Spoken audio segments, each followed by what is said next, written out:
Hi, this is Matt Donegan at Business Spotlight. I'm here with Dhiren. Dhiren, it's going to be a slightly unusual interview from our normal format, given your absolutely fascinating background and history. But please tell me who you are, what you do, and a bit about your background, please. I would love to, Matt. Matt, it's great to be here on this show, and thanks very much for giving me the privilege to talk about my most favorite subject, me. I mean, I started off life as a telecoms research engineer. I did engineering. I'm kind of right now. I would see that I'm a kind of a serial entrepreneur.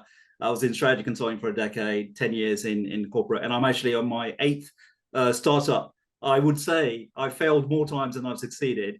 Right now, one of the businesses I'm working on right now is called HRClarity.ai. I'm in the process of trying to sell that. There's been quite a lot of interest in it. So, in a nutshell, that's where I'm at.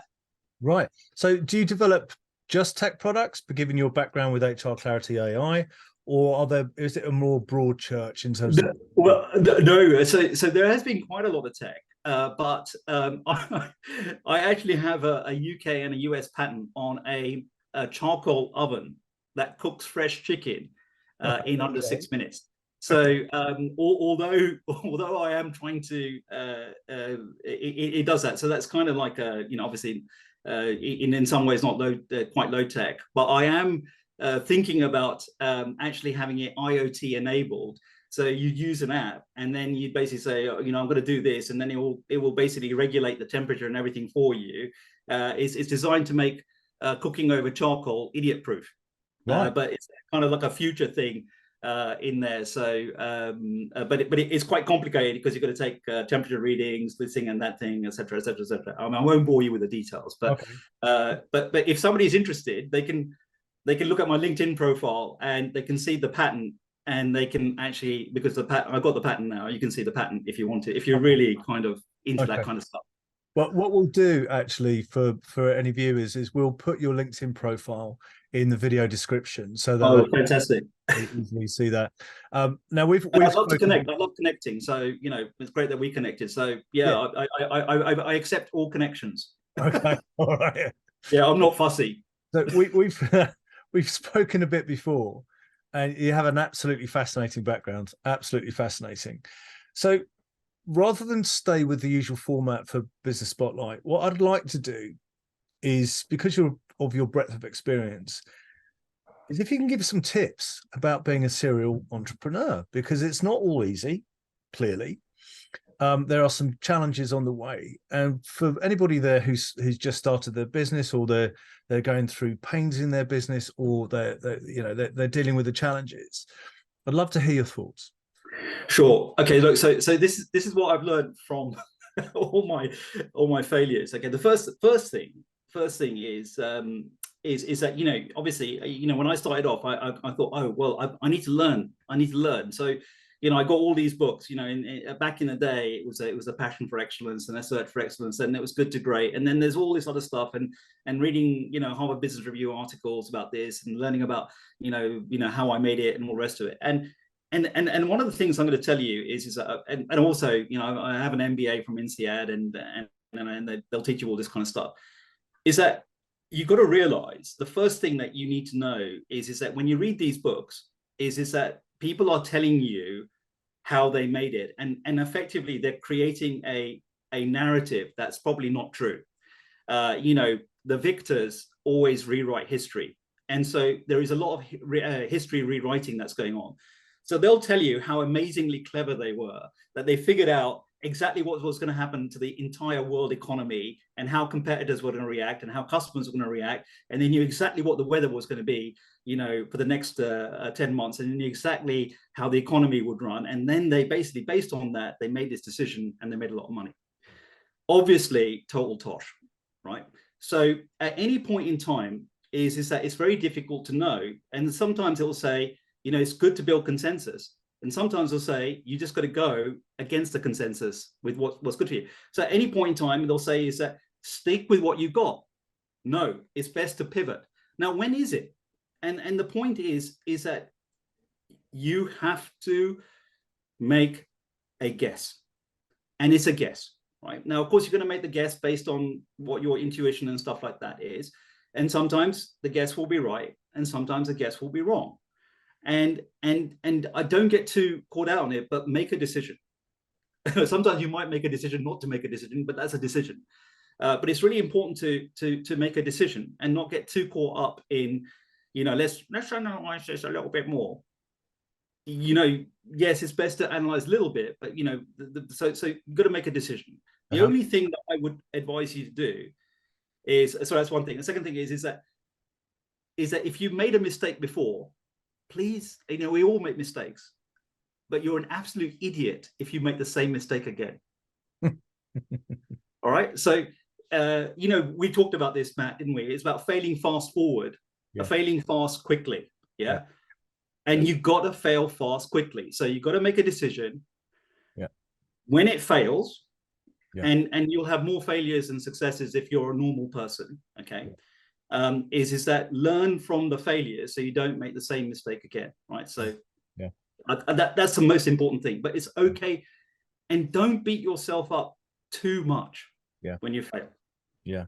So you've had business successes, you've had some business failures, you've been inside large corporations, you've taken things up on your own, you've really worked on both sides, on all parts of the spectrum of business. What's your top 3 learnings that you have across all of those? So the first thing is kind of, based on what I said already, is that business is like a lottery. Yeah, it really is. And some people, they buy one lottery ticket for the first time and they win 100 million. It happens. And that also happens with some people, and they end up writing the books that you read. Yeah. But it's like 1 in a million, 1 in 10 million. It's even, it's even rarer to do that than it is to win a lottery ticket. There's no skill in winning a lottery ticket, and they also have no skill. So the first thing you need to realize is that if you want to win the lottery, is that you might win the first time, you might win the second time, but you've got to keep playing the game. So it's very important to keep playing the game. So just dust your shoulders off. Yeah. Lessons, focus. Lessons, keep going. And look, it's so difficult, right? And I'm going to say the next way. It's so difficult when you've lost to keep going, but you've got to keep going. You've got to keep going, keep playing the game. Play the game, learn from the mistakes, keep failing forward, play the game. Number 1. Yeah. Number 2. And I was talking to this chap. I used to work at a monitor company, and this guy was Joe. He was a partner and a Harvard Business School professor. He still is. And I was talking to him about all my many failures, and he said to me, "Dhiren, not many people know this, but when you're in a general in an army, and you're fighting a battle, and it's just like in business, is that you're kind of on the edge of winning, but also on the edge of losing. So what you'll do is that you'll throw everything at it, all that you've got, because if you do that, there's a chance you're going to win, and you do that, and then you realize after you've done that you're going to lose. Now, at this point, is that when you're retreating, you're going to suffer even more loss. You're going to suffer even more loss. You've lost everything, and then you're going to lose some more. And that is absolutely devastating. But you'd be an absolute idiot to keep going. You have to retreat, and you're going to suffer loss. And after you've suffered that, and it's going to be devastating, it's going to be incredibly traumatic, you're going to have to pick yourself up and start all over again. Yeah. And that is so difficult. If you give up, then you will have lost all of the wisdom that you had gained by all of this, by the suffering that you suffered. Is that was an incredibly important learning experience, and you would have lost that forever. Yeah. Don't do that. Pick yourself up, get going, and it happens, and it happens a lot. It happens a lot. So having the intelligence to realize at the point where you need to take that step back, where you have to admit that you've not made the right decisions, or the environment wasn't right, or whatever it Yeah. is, to Yeah. understand that you're now confronting sunk cost fallacy. Correct. Yeah. And having the intellectual honesty to say, okay, Exactly. but then having the ability to take those learnings and then move it forward into the next realm, the next venture, the next chapter. That's important. Yeah, and exactly, Matt. That you summarized it very well. And the thing is that what takes the hit? Okay, you might lose a lot of money, but the real suffering is your ego. Yes. Your ego takes a massive hit. Yeah. And you've got to let that happen, right? Because you don't want to end up being that narcissistic expletive. Yeah, or maybe you do. But if you do, carry on. But most of us don't want to be that person. Yeah. And I can honestly say is that when you do that, when you admit that, okay, yeah, I made that mistake, fine, I'm going to learn from it, I'm going to pick myself up, it's okay to fail, I'm not going to, I'm going to move forward, I'm going to try, is that you then, that suffering creates a better version of you. And yes, I sometimes think, if I all the different, I'm on my 8th startup, if I made money on my first startup, I would be such an arrogant asshole. And I'm so glad I'm not that person. I am so glad I'm not that person. And this whole thing is that it's about, all the things that we do, our life on this planet is about our journey and about becoming a better version of ourselves. Because when you die, is that if you're a better person, then you will have an amazingly positive impact on the people that you care about. Yes. And, when you're on your deathbed, there is nobody on their deathbed that says, I wish I'd spent more time at work. What they'll say is that I wish I'd spent more time and been a better person to the people that I care about. Yeah. And so that's why it's so important to pick yourself up from these failures and move forward and be a better version of yourself. So you're absolutely right. Is this really about the challenge of being a serial entrepreneur? Is the ultimate lesson about taking responsibility for? Absolutely. Is that, look, I can say is that, I got my timing wrong, and, the bottom fell out that market, and then COVID hit, blah, blah, blah, blah, blah, right? I mean, it's all of that is true, right? But there are people that made money in COVID, and there are those that didn't, right? So at the end of the day is that it's very, very important that you don't do this, right? Finger pointing, blame shifting. Because when you're doing this, and we talked about this, right, is there's one finger pointing at you and there's 3 pointing back at me. Yeah. You have to take responsibility. Is that there's always something that you could have done differently. Yeah. And you know that, and that's the whole point, right? Is that when you do that, when you examine yourself and you think, okay, right, what could I have done differently? Blah, blah, blah, blah. You will be a better person, and that's what it's all about, so the people that care about you, care about you. Absolutely. And they don't care about how much money you have. They care about you, right? Yeah. And if you're becoming better, then they want to spend more time with you, and you want to spend more time with them. I mean, that is a life of success. Yeah, you're absolutely right. And the thing that all points down to is the ownership, taking ownership, being accountable. Yes. Humility. And taking responsibility. We often refer to using your oar to row your boat, and the oar is ownership, accountability, and responsibility. And absolutely, very key. And it's not always easy, because with a business failure, or with a business challenge, it's really, really easy, like you said, to point that finger, and that is the beginning of completely going against what's absolutely right in it. To know that you have to take responsibility, if you could do that in a mirror, it would work, but people don't. They always challenge and say, it's, if they've got challenges, it was this or that in terms of failure, it's in terms of the day-to-day running of a business. It's to not understanding that the communication, the response you get is the communication that you give out, and ultimately your decisions are the first part of that communication. And if the business isn't going as well as it perhaps could do, chances are you need to look at what the decisions that you've made are, and try and improve your decision making process. There's ways to do that. There's some good practices around that. And that's a slightly different subject, but yeah, having that. Yeah, and so for example, there was a business that I was involved in that failed back in 2008, and it was only a year and a bit ago that I realized, I could have done that. Yeah, so I could have done that, and if I had done that,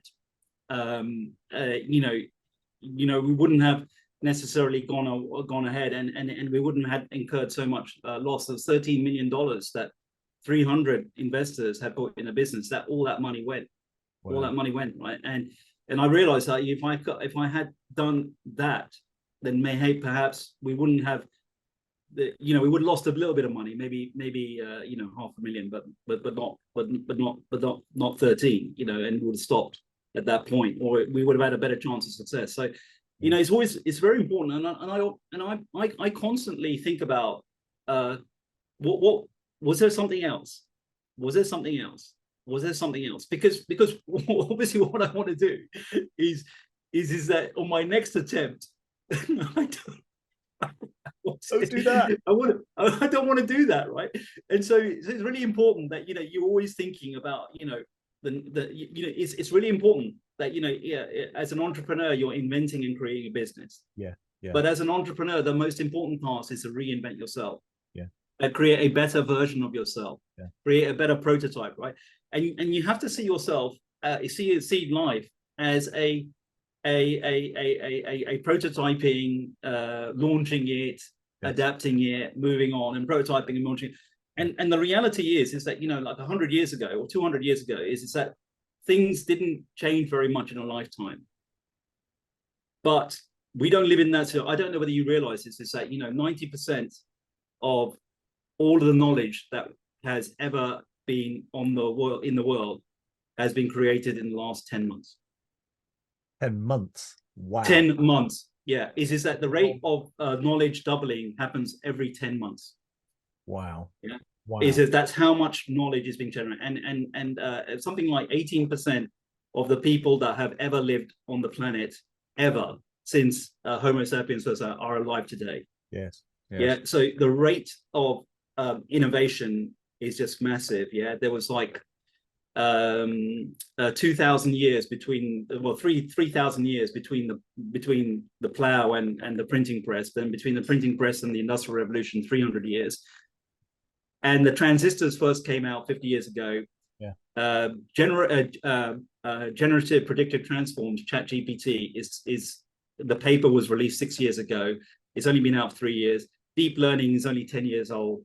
So go on. The first PC was the IBM PC was in 1985. The internet went live in 1992. It's like, oh my God. Yeah. Is that these things are happening like every 10 years, 3 years, massive innovation. Yeah, and so the world is changing. Yeah.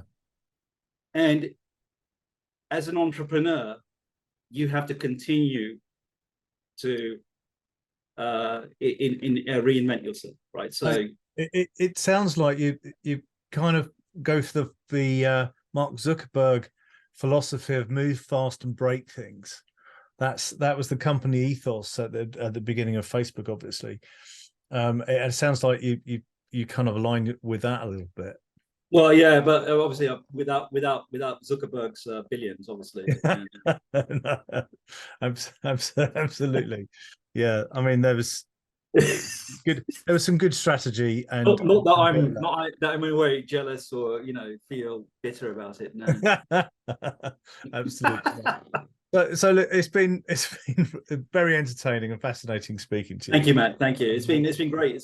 Thank you for giving me an opportunity to be on my soapbox. So Yeah.